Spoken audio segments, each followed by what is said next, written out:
ये shares Pepsi से भी ज्यादा मीठा रिटर्न दे चुका है और 1 लाख को 10 लाख से भी ऊपर का रिटर्न बना के दिया है इसने। पर सवाल ये है कि क्या इस कंपनी में अभी भी वो पोटेंशियल है रिटर्न देने का, या इसका गेम ओवर हो चुका है। नमस्कार, मेरा नाम है रणवीर और आज के हम वीडियो में बात करेंगे Varun beverage limited VBL share की, जो कि पिछले 1 साल से भी ज्यादा समय से काफी ये कंसोलिडेशन के फेज में है।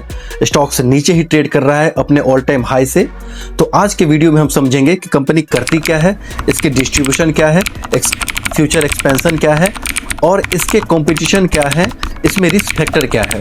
वीडियो को अंत तक जरूर देखिएगा ताकि आप खुद भी डिसाइड कर पाए कि हमें इस स्टॉक्स में निवेश करना चाहिए या नहीं करना चाहिए।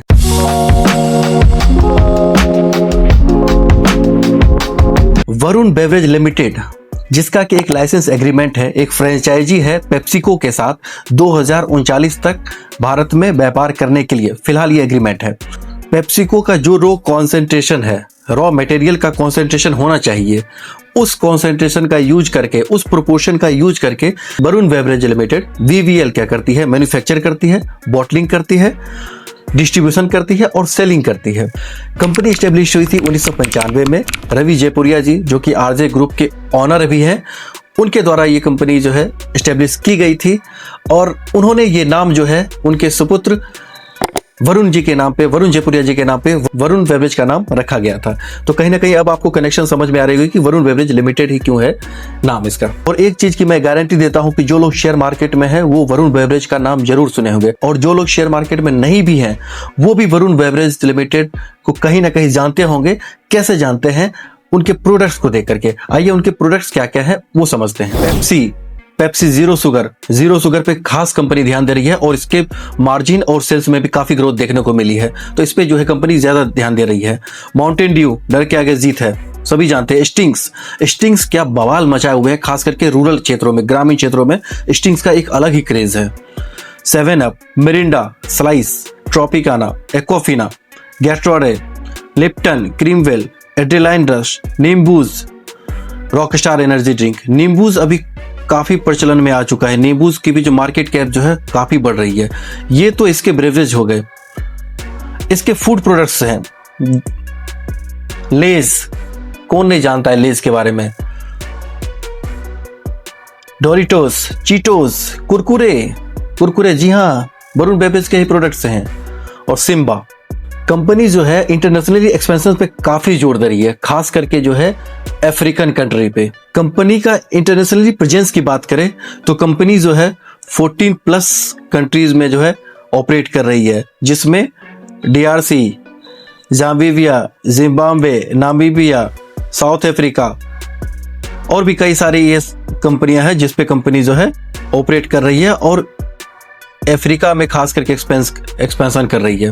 अब आते हैं कंपनी के फाइनेंशियल सिचुएशन को देखते हैं।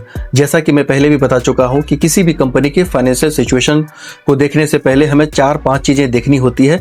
उसी से डिसाइड हो जाता है कि कंपनी अच्छी है या खराब है। और वो कौन 4 से 5 पैरामीटर होते हैं? पहला, कंपनी का ROCE, return on capital employed जो है 20% से ऊपर होना चाहिए। दूसरा, रिटर्न ऑन इक्विटी कंपनी का 20% से ऊपर होना चाहिए। तीसरा, कंपनी जो है डेट फ्री कंपनी होनी चाहिए। चौथा, कंपनी के पास कोई प्लेज परसेंटेज या कंपनी के प्रमोटर ने कोई से भी शेयर्स जो है गिरवी ना रखे हो। पांचवा, कंपनी लगातार डिविडेंड दे रही हो। और छठा, कंपनी के प्रमोटर 50% से ऊपर होना चाहिए। तो ये सब कुछ 5-6 पैरामीटर है जिसके आधार पे आप कंपनी को रफली डिसाइड कर सकते हैं कि कंपनी अच्छी है या खराब है। तो आइए वरुण बेवरेज लिमिटेड का देखते हैं कि ये कंपनी हमारे पैरामीटर पे खड़ी उतर रही है या नहीं है। Varun beverage limited stock price अभी चल रहा है 455 रुपए। कंपनी का ROCE देखेंगे 20%, डेट टू इक्विटी 0.13, लगभग ना के बराबर। कंपनी का ROE 16.8%। ये एक फैक्टर है जो 20% से अभी कम हुआ है। ये कंसिस्टेंटली लगातार 5 साल से भी ज्यादा समय तक ये 20% के ऊपर ट्रेड कर रही थी। फिलहाल कुछ इस पे जो है मार्जिन और सेल्स का प्रेशर है कंपटीशन बढ़ने के कारण, जिस प्रकार ROE में जो है कटौती देखने को मिल रही है। 16.8% 20% से कम है। कंपनी लगातार डिविडेंड दे रही है। बीवीएल के अगर आप क्वार्टरली रिजल्ट को देखेंगे तो जो मार्च के जो रिजल्ट पब्लिश होती है उससे 1.5 से 2 गुना तक इजाफा होता है जून के क्वार्टरली रिजल्ट में। वो कैसे होता है आइए देखते हैं। 2023 के मार्च में देखेंगे जो यहां पे पब्लिश हुई थी, जून में देखिए सीधे बढ़ के हो गई है 5000 से ऊपर का। सितंबर देखिए आपको जो है स्लो मिलेगा, सितंबर देखिए स्लो है, दिसंबर जो है स्लो डाउन है। और फिर से अगर आप देखेंगे मार्च में, तो मार्च में देखिए यहाँ पे इंक्रीज हुआ दिसंबर के बाद मार्च में, और फिर जून में देखिए जो है सीधे ही जो है 1.5 से 2 गुना इंक्रीज हो गया।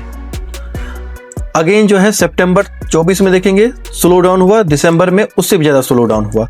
नेक्स्ट अगर आप मार्च में देखेंगे तो इंक्रीज हो गई है, और जून क्वार्टर में जो है फिर से जो है 1.5 गुना के ऊपर आसपास जो है इंक्रीजमेंट दिखा रही है।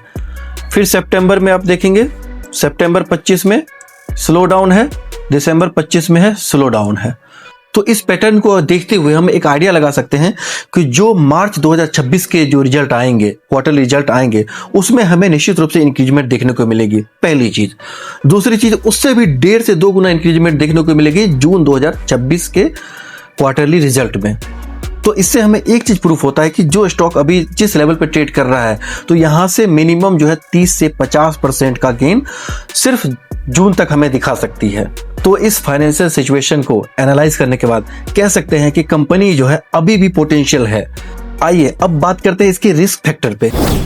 कंपनी के रिस्क फैक्टर में सबसे पहला कारण है जो है कंपनी के कंपटीटर बढ़ जाना।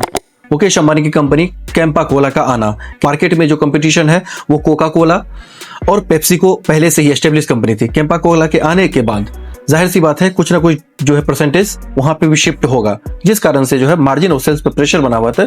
तो अभी तक हमने देखा कि कंपनी करती क्या है, डिस्ट्रीब्यूशन क्या है, कंपनी के फ्यूचर ग्रोथ क्या है, साथ ही हमने इसके फाइनेंशियल सिचुएशन को भी देखा और रिस्क फैक्टर को भी समझा।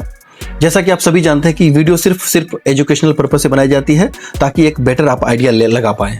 अगर आपको वरुण बेवरेज लिमिटेड की एनालिसिस पसंद आई हो तो एक लाइक और एक सब्सक्राइब करें, जो कि मुझे मोटिवेट करता है ऐसे ही क्वालिटी और इन्फॉर्मेटिव वीडियो बनाने के लिए। चैनल जरूर नया है, इरादे नए नहीं हैं। आपके सहयोग की जरूरत है। मिलते हैं अगले वीडियो में। नमस्कार।